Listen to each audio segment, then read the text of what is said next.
দেখো, আমাদের তো ফাইনালি একদম সরচাকলি পিঠে একদম রেডি। তো এই দেখো, এখানে আমি তরকারিটা একটু গরম করেছি যতটা খাওয়া হবে, কারণ সবটা তো গরম করে লাভ নেই। তো এই কড়াইয়ের মধ্যে আমি একটুখানি গরম করে নিয়েছি তরকারি।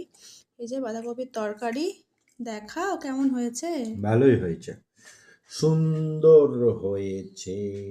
দেখো, সুন্দর হয়েছে কিন্তু, সুন্দর সব একদম সুন্দর, নরম তুলতুলে, খুবই সুন্দর হয়েছে, একদম স্পঞ্জ স্পঞ্জ। দারুণ হয়েছে। আর এই যে আমি এখানে নিয়ে নিয়েছি, আর এখানে গুড় নিয়ে নিয়েছি। আজকে আর দুধটা খাবো না, তরকারি দিয়ে আমি আর একটু গুড় গুড় দিয়ে দিয়ে খেয়ে খাবো। নিই। খেয়ে দেখো কেমন লাগছে গুড় দিয়ে। আচ্ছা, ভালো লাগছে। ভালো না? গুড়টা ভালোই আছে, অনেক দিনের ফ্রিজের মধ্যে আছে তো। ভালো, খুব তো সুন্দর। চলো, আজ থেকে তো পিঠে খাওয়া শুরু, পৌষ পার্বণ শুরু।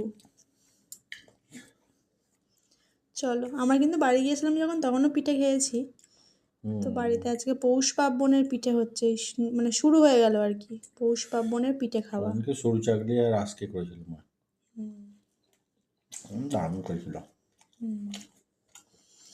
চলো খেয়ে নিই। আর এখন বাজে দেখো কটা, 10টা বাজে।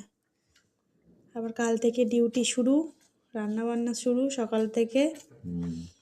হচ্ছে অনেকদিন রেস্ট হলো, প্রায় মাসখানেক রেস্ট রান্নার।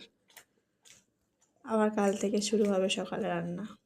কারণ মাসখানেক বলছি একটাই কারণ, কারণ ওদের যেখানে কাজ হতো সেখানে সাইডে থেকে কাজ হতো, তো ওখানেই ওরা রান্না করতো। কিন্তু এখন এবার বাড়ি থেকে যাতায়াত করবে, তো বাড়িতে রান্না হবে সকাল সকাল।